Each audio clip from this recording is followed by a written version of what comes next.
আসসালামু আলাইকুম। আমি বাংলাদেশের প্রত্যেকটি সাধারণ এবং অসাধারণ মানুষকে লক্ষ্য করে কথা বলছি যে বাংলাদেশের প্রত্যেকটি মানুষের চরিত্রে কতটা উন্নতি হয়েছে, মনুষ্যত্বে কতটা উন্নতি হয়েছে সেটা বলতে চাইছি।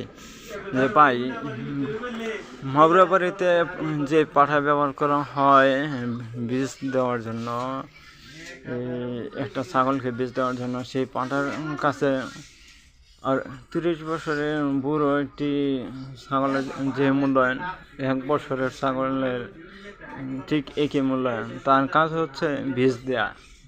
ঠিক বাংলাদেশের প্রত্যেকটি মানুষের এইরকম মনুষ্যত্বের উন্নতি হয়েছে যে তারা কোনটা বোন, কোনটা ভাবি, কোনটা চাচি, কোনটা খালা, ওই জিনিসটা চেনার দৃষ্টিশক্তি নষ্ট হয়ে গেছে। এবং কে কাকে কতটুকু মূল্যায়ন করা উচিত আর কার প্রতি কীরকম ভালোবাসা দেখানো উচিত, সেই জিনিসটা মানুষের সেই স্মৃতিশক্তিটি হ্রাস পেয়েছে। তারা স্থির করতে পারে না যে কার সাপোর্টে থাকবে, কাকে সাপোর্ট করবে। ঠিক ততটাই উন্নতি হয়েছে তাদের চরিত্র। যেমন আমাদের অন্য কান্ট্রিগুলোর মধ্যে যেরকম মার পরিচয়ে সন্তান জন্ম নেয়,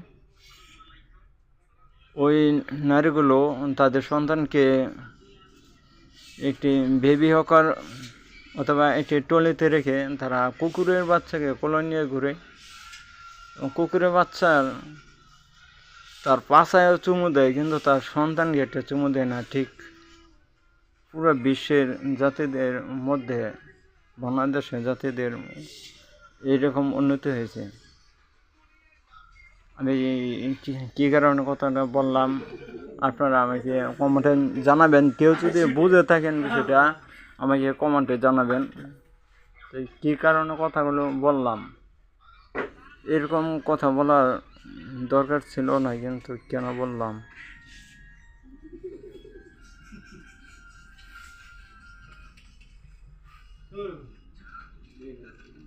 আমি কমেন্টের আশায় দেখব, আমাকে জানাবেন।